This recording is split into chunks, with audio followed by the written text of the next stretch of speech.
Hello all, this is Sandeep Anand. Welcome to Sound Compounding. In today's session, I have brought in something very creative, try to make it useful for my audience. And that is nothing but I have created a mental model, an investing model rather, based out of my learning from the most celebrated book called The 7 Habits of Highly Effective People by Stephen Covey. Stephen Covey has published this book, and since then, they have sold around 25 million copies.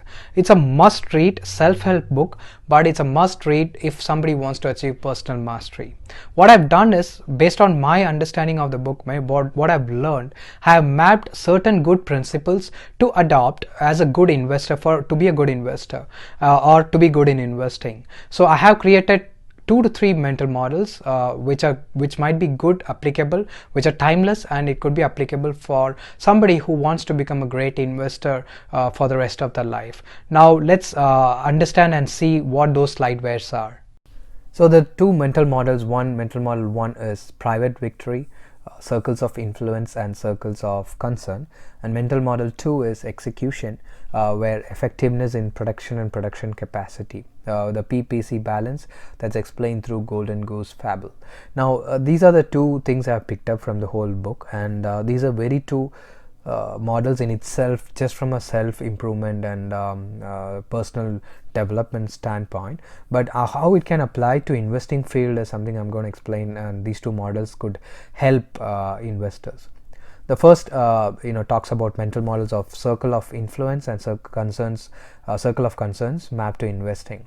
Now if you haven't read this book, it talks about there are 2 circles, which is circle of concern and circle of influence, and circle of influence is the inner circle and concern is outer circle.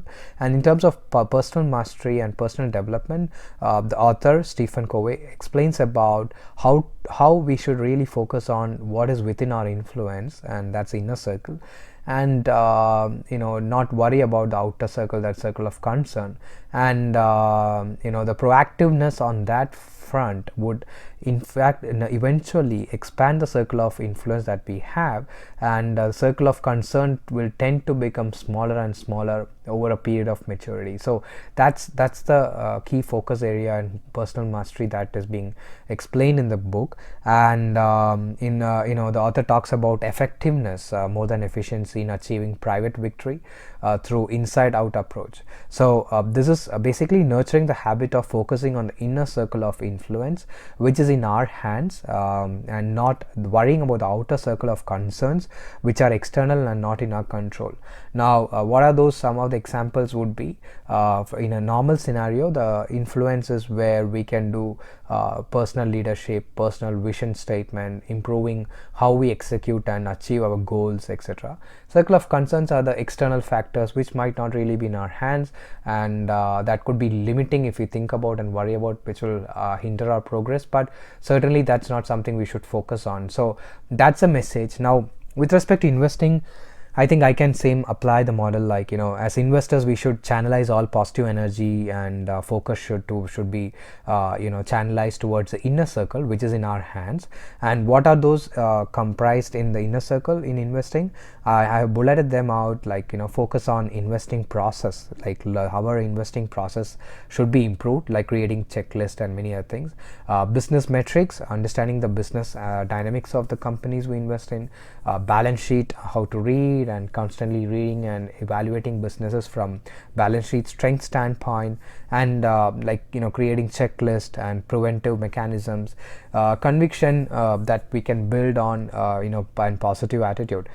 Now these are the focus areas that I have correlated with the circle of influence, and its coefficient nature can be explained later. Now the external things, circle of concerns, the macroeconomic factors, central bank actions, we keep worrying about in the news channels and Twitter feeds. Experts come in and give their feeds in Twitter, and news channels tend to blow things out of proportion for making news and worrying investors, and people just throw the towel just listening to news. There are many other things like elections and wars, which would scare the things out of people, and they just move out of their stock ideas, which might eventually become big if he had stayed through. Then other people's herd mentality like fear and greed. So the social pressure like greed and fear, how social the other investors basically influence our investing process. Those things are the external thing. If you don't focus on them, and you just if as investors we all focus only on our investing process and our checklist and the things that is mentioned in the inner circle of influence, the impact could be big, right? I mean, that's what Warren Buffett and all legendary investors have done. They, he has famously said, when there is fear in the market, we should be greedy, and we should be fearful when others are greedy. And so that's how the mentality works. So we should have an inner scorecard, and that's what Warren Buffett calls inner scorecard. So this is beautifully mapped to the Stephen Covey's book as well, of this particular mental model. And we should not really worry too much about the external factors or the circle of the factors which are there in the circle of concern. I found this very interesting when I did the mapping between these two models. The next model I'm talking about is a mental model of PPC Balance. Very simple. It's a famous fable that's there of the golden goose that lays a golden egg. Now, the author explains this in the chapter in multiple areas in the book. Like he compares the P, which is the production of wealth, that's compared to the golden eggs that is laid by the goose, and the production capacity is compared to the goose that in the chapters that produces the golden eggs. And when we apply this to investing, the goose is the investor knowledge, skills plus the total capital invested. That's the golden goose. And then the production of golden eggs is equivalent to the wealth that is created through compounding. Now, how the author compares this is more like the PPC balance. Like he explains in the book, for personal mastery, it's important to improve the production capacity, at the same time to improve to keep that in balance with our the production itself, right? We cannot over exert and to try to improve the production, but maintain a balance with the production capacity, and that goes a long way in creating the right mix of things in the personal mastery. That's what explained in the book. Now here production I've compared to the wealth that is created, and production capacity is the overall as an investor what we carry, that is investor knowledge, the skills, luck, and total capital invested. Now many times people invade their principle to increase the standard of living by thereby increasing their debt, interest paid on the debt.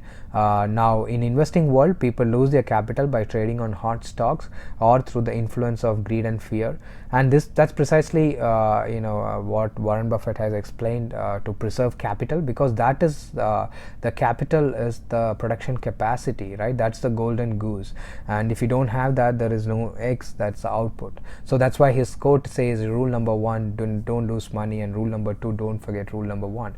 And in this book, Stephen compares this to killing the goose for the golden egg, and thus losing production capacity. And people in real world, in investing world, including I have done those, we all do those mistakes of trying to kill the goose, that is our production capacity, that's basically the capital or the investing knowledge, and we tend to overemphasize and focus on the golden eggs, that is a wealth that is created, than the process. So if we focus on the process and preserve capital, that goes a long way in becoming rich. So that's another model that I could find mapped to the investing world. Hope this was helpful. Thank you.